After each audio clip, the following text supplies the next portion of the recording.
La parole est à Monsieur Bernard Perrut. Monsieur le Premier ministre, 4 de vos ministres, agriculture, environnement, santé, économie, s'apprêtent à signer un arrêté très coercitif pour nos agriculteurs et leur production. Le voici, car il existe bien, contrairement à ce que le ministre de l'Agriculture a répondu la semaine dernière.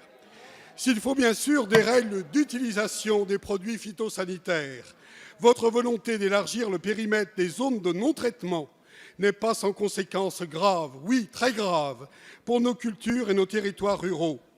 De telles mesures entraîneront inévitablement un retrait potentiel de plusieurs millions d'hectares, un recul important de la production alimentaire française, la suppression de milliers d'emplois agricoles, la perte de plusieurs milliards d'euros par an de chiffre d'affaires, des distorsions de concurrence accrues avec les producteurs européens.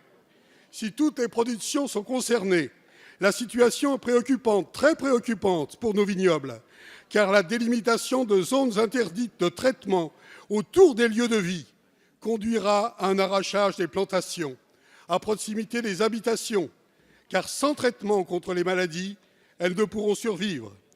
Et toute nouvelle construction, mes chers collègues, fera chaque jour reculer la vigne sur notre territoire. Ce sera la remise en cause de l'équilibre économique des petites exploitations, la transformation des villages et des paysages, atout essentiel pour le tourisme. Monsieur le Premier ministre, vous connaissez le sens des responsabilités, l'engagement et les pratiques des agriculteurs en faveur de l'environnement et pour préserver les populations et leur santé. Alors pourquoi engagez-vous une telle surenchère réglementaire, loin du besoin de simplification et d'allègement des contraintes? Allez-vous écouter, oui, allez-vous écouter les agriculteurs, leur faire confiance, respecter leur travail et les rassurer cet après-midi.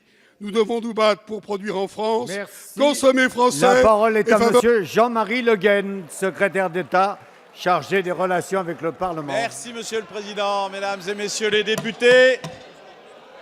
Tout d'abord, je veux excuser Stéphane Le Foll.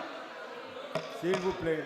Monsieur le député Bernard Perrut, vous savez que le gouvernement est dans la nécessité de réécrire effectivement un arrêté puisque le précédent a été cassé par le Conseil d'État pour un défaut et un vice de forme d'un gouvernement en 2006 que vous connaissiez bien. Bref, nous voulons instituer une nouvelle méthode de travail permettant de concerter les représentants agricoles dans une démarche interministérielle qui prenne en charge évidemment les différents points de vue. Cela se fera sous la responsabilité du préfet Beach.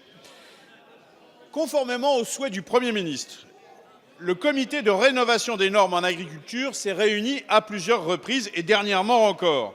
Les consultations d'ensemble ont eu lieu et je peux vous dire que le projet qui sera transmis à la Commission européenne sera conforme à la ligne constante qui sous-tend notre action depuis 2012. Nous devons éviter, c'était votre souci, monsieur le député, de toute surtransposition du droit européen, sans évidemment reculer, vous ne l'avez pas proposé, sur les dispositions actuellement en vigueur. Nous devons faire preuve de pragmatisme s'agissant de l'environnement et de la santé des personnes, et aussi de réalisme concernant l'activité des agriculteurs. Donc l'arrêté était nécessaire, il n'a qu'un seul objectif, c'est de répondre à ces deux objectifs.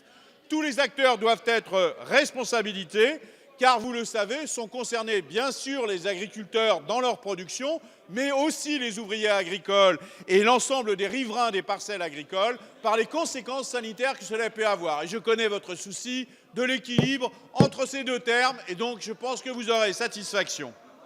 Merci, Monsieur le ministre.